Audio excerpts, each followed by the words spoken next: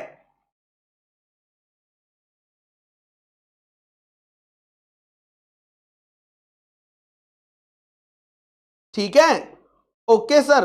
तो पहले क्वेश्चन का आंसर मिल गया, आंसर नंबर 1, पहले क्वेश्चन का आंसर मिल गया। आंसर ये है, can private company list it's securities on stock exchange? Yes, it can list only, it can list only non convertible debentures, it can list only non convertible debentures, non convertible debentures on stock exchange. कर सकती है, लेकिन सिर्फ non convertible debentures को list कर सकती है, बाकी कोई सिक्योरिटी लिस्ट नहीं हो सकती, बाकी कोई सिक्योरिटीज लिस्ट नहीं हो सकती। तो क्या हम इसे लिस्ट करा सकते हैं? क्या हम इसे लिस्ट करा सकते हैं? द आंसर इज यस, हम इसे लिस्ट करवा सकते हैं, हम इसे लिस्ट करवा सकते हैं, सिर्फ और सिर्फ नॉन कन्वर्टेबल डिबेंचर्स को, बाकी किसी सिक्योरिटीज को हम लिस्ट नहीं करा सकते हैं।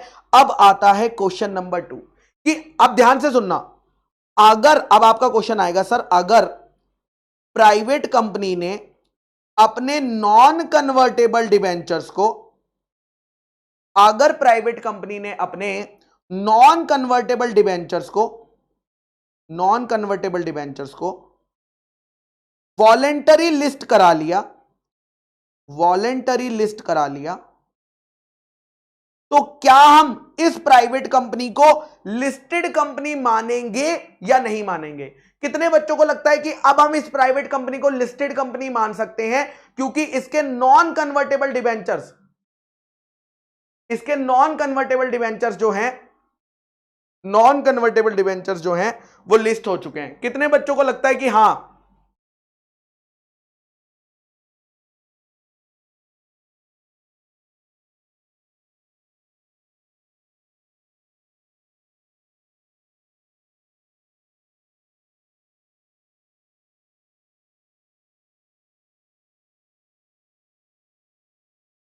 चलिए, तो इसके लिए आप ये वाला पॉइंट पढ़ेंगे। अबे कहां चला गया? सारे बच्चे ये वाले एक्सेप्शन को पढ़ेंगे, ये वाले एक्सेप्शन को यहां से लेकर यहां तक पढ़िए, यहां से लेकर यहां तक पढ़िए, आपका आंसर आपको मिल जाएगा। यहां से लेकर बस यहां तक पढ़ेंगे, आपका आंसर आपको मिल जाएगा। एक्सेप्शन में क्या बोला है? अगर कोई प्राइवेट कंपनी अगर कोई प्राइवेट कंपनी जिसने लिस्ट करे हैं अपने नॉन कन्वर्टेबल डिबेंचर्स, जो उसने प्राइवेट प्लेसमेंट बेसिस पर इशू करे थे रिकॉग्नाइज्ड स्टॉक एक्सचेंज पर, हम उसे लिस्टेड कंपनी नहीं मानेंगे। क्या आपको फील आ पाई? प्राइवेट कंपनी जिसने अपने नॉन कन्वर्टेबल डिबेंचर्स को लिस्ट तो करा लिया, और उसने ये non convertible debentures private placement basis पर दिए थे, ठीक है, और उन्हें रिकॉग्नाइज्ड स्टॉक एक्सचेंज पर वॉलंटरी लिस्ट करा लिया, हम ऐसी कंपनी को लिस्टेड कंपनी का दर्जा नहीं देंगे। सो द आंसर इज यहां पर आंसर क्या आएगा? यहां पर आंसर आएगा, answer no private company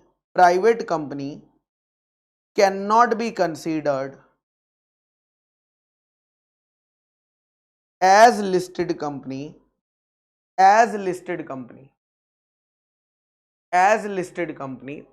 no private company cannot be considered as listed company ठीक है, even if its non convertible debentures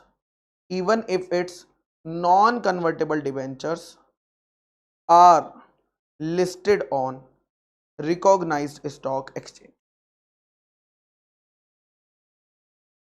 ठीक है, चलिए, तो यहां पर मुन्नी ब्रेक लेते हैं 3 मिनट का। क्या बोलते हो, 3 मिनट का मुन्नी ब्रेक ले लें?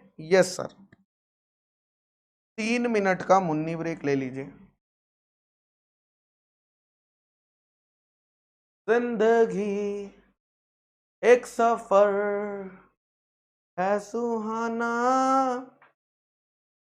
यहाँ कल क्या हो किसने जाना, ना ना ना ना ना ना ना ना ना ना। Sir please tell again. Vaishnavi बेटा, तुम्हें ये 1 घंटे का डिस्कशन दोबारा देखना पड़ेगा, क्योंकि 1 घंटे का डिस्कशन तो दोबारा नहीं किया जा सकता।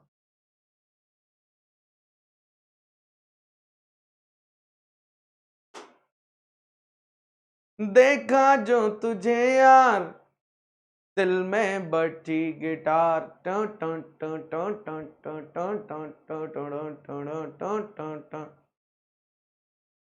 चाहत की देखो यार दिल में बजी गिटार, आ रहा जीने का मजा रे, छा रहा कैसा ये नशा रे, अरे रे रे मैं तो गया रे, दिल भी गया रे, अरे रे रे मैं तो शिवम बेटा, शिवम शर्मा, लेकिन तब फ्रीली ट्रांसफरेबल तो हो जाएंगे ना दोस्त, ये तो मानते हो?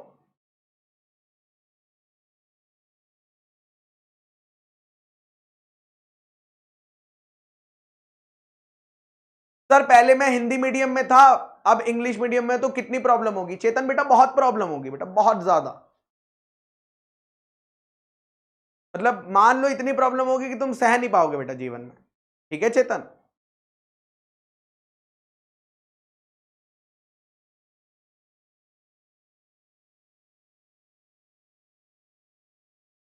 आ रहा कैसा ये नशा रे।